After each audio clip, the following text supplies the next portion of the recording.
Humans are also prone to fall for exaggerated versions of healthy junk food. For example, perhaps our reward system into a frenzy after spending hundreds of thousands of years hunting and foraging. The human will has evolved to place a high value on salt, sugar, and fat. Such foods are often calorie dense and they were quite rare when our ancient ancestors were roaming the savannah. When you don't know where your next meal is coming from, eating as much as possible as in an excellent strategy for survival. Today, however, we live in calorie-rich environment. Food is abundant.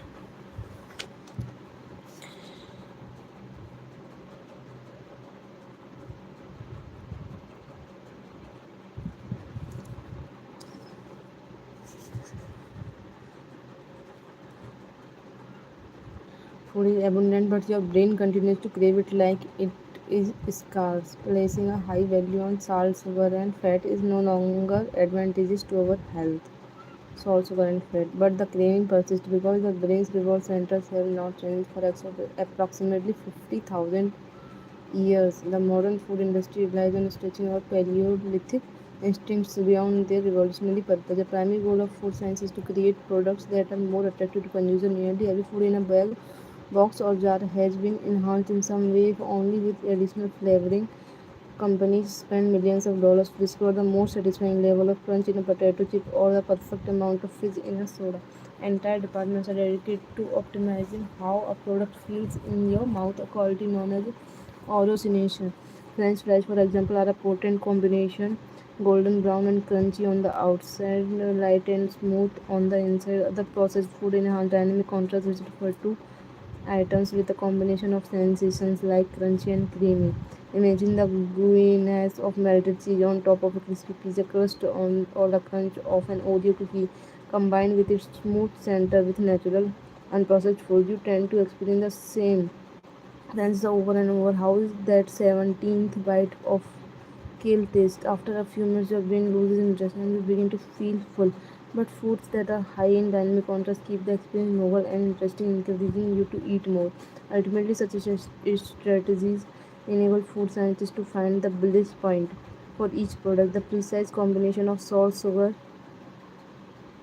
and fat that excites your brain and keep you coming back for more. The result, of course, is that you overeat because hyperpalatable foods are more attractive to the human brain. As Stephen Gannett, a neuroscientist who specializes in eating behavior and obesity, says, we have got 10 too good at pushing our own button. The modern food industry and the overeating habits it has spawned is just one example of a second law of behaviors and make it attractive. The more attractive an opportunity is, the more likely it is to be become habit forming. Look around. Society is filled with the highly engineered versions of reality that are more attractive than the world our ancestors evolved in. Stores feature mannequins with exaggerated hips and breasts to sell clothes. Social media delivers more like humor that we could ever get in the office or at home.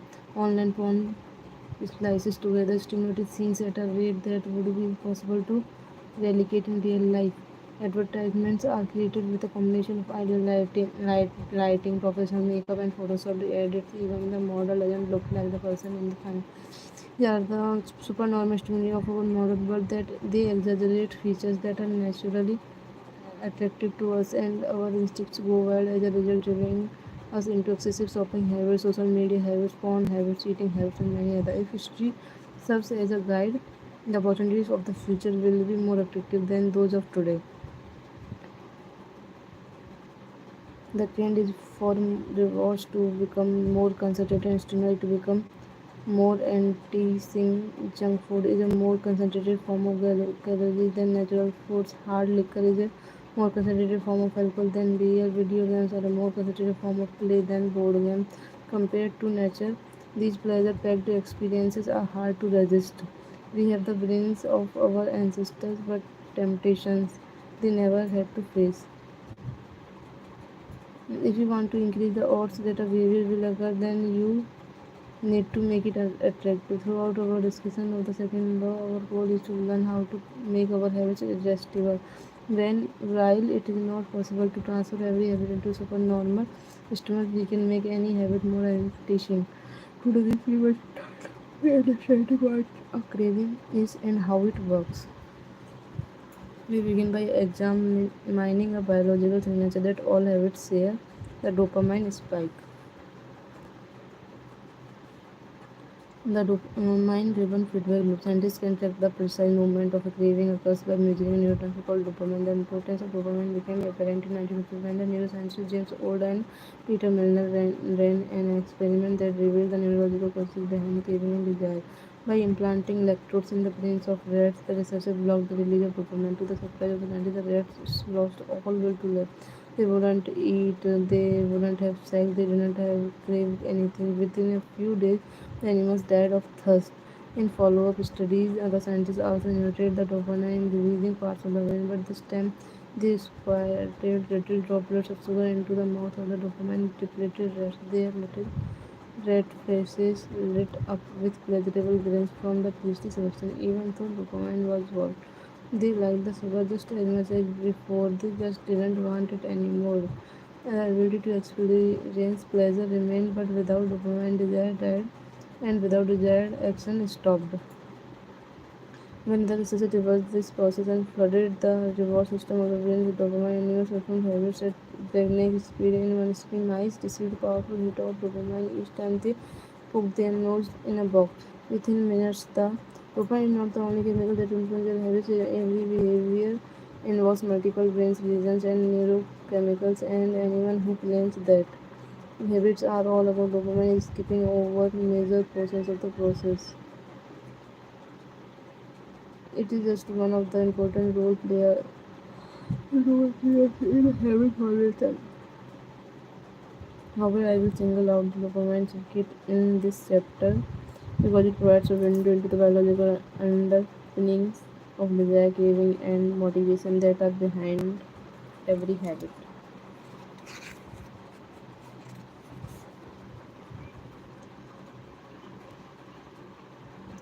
Mice developed a craving so strong they began poking their nose into the box 800 times per hour. Humans are not so different. The average slot simply there will spin the wheel 600 times per hour.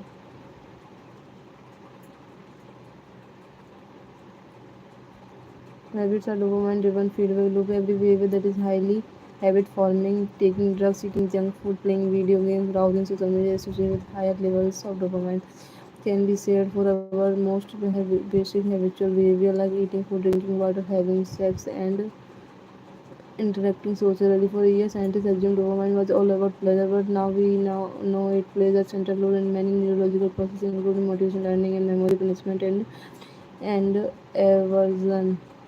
Aversion and voluntary movement. When it comes to habits, the key takeaway is this. When it comes to habits, the key takeaway is this: dopamine is really not only when you experience pleasure, but also when you anticipate it. Gambling addicts have a dopamine spike right before they place a bet, not after they win. Cocaine addicts get a surge of dopamine when they see the powder, not after they take it. Whenever you predict that an opportunity will be rewarding, your levels of dopamine spike. Right, manual human so that's your motivation to act. It is the anticipation of a reward, not the fulfillment of it, that gets us to take action. Interestingly, the reward system that is activated in the brain when you receive a reward is the same system that is activated when you anticipate a reward. This is one reason that anticipation of an experience can often feel better than the attainment of it as a child. Thinking about Christmas morning can be better than opening the gifts. As an adult, daydreaming about any upcoming vacation can be more enjoyable than actually being on vacation. Scientists refer to this as the difference between wanting and liking. The woman spike you craving response reward. A before a habit is learned, before a habit is learned, a dopamine is released when the reward is experienced for the first time. The next time around, the next time around, the dopamine arises before taking action. Dopamine when the reward is experienced the next time around. Dopamine the next time around.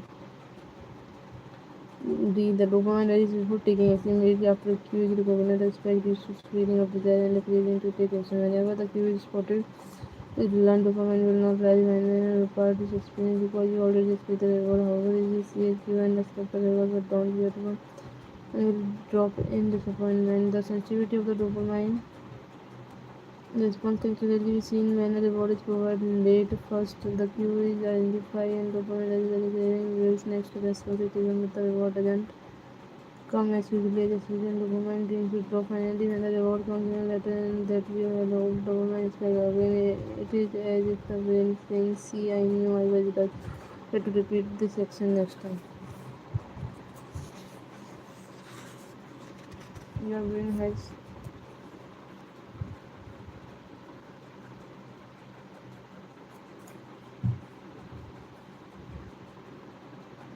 Your brain has far more neural circuitry allocated for wanting rewards than for liking them. The wanting centers in the brain are large. The brain stem, the nucleus accumbens, the ventral tegmental area, the dorsal striatum, the amygdala, and the portion of the comparison are liking centers of the brain are much smaller. They are often reported to as hedonic hotspots and are distributed like tiny islands throughout the brain. For instance, researchers have found percent of the nucleus accumbens is activated during wanting, meanwhile only 10% of the cell is activated during liking. The fact that the brain allocates so much precious space to the regions responsible for craving and desire provides further evidence of the precious role these processes play. Desire is the engine that drives behavior. Every action is taken because of the anticipation that precedes it. It is the craving that leads to the response. These insights reveal the importance of the second law of behavior change to make our habits attractive because it is the expectations of a rewarding experience and that motivates us to act in the first place. This is where a strategy known as temptation bounding comes into play. How to use temptation bounding to make your habits more attractive?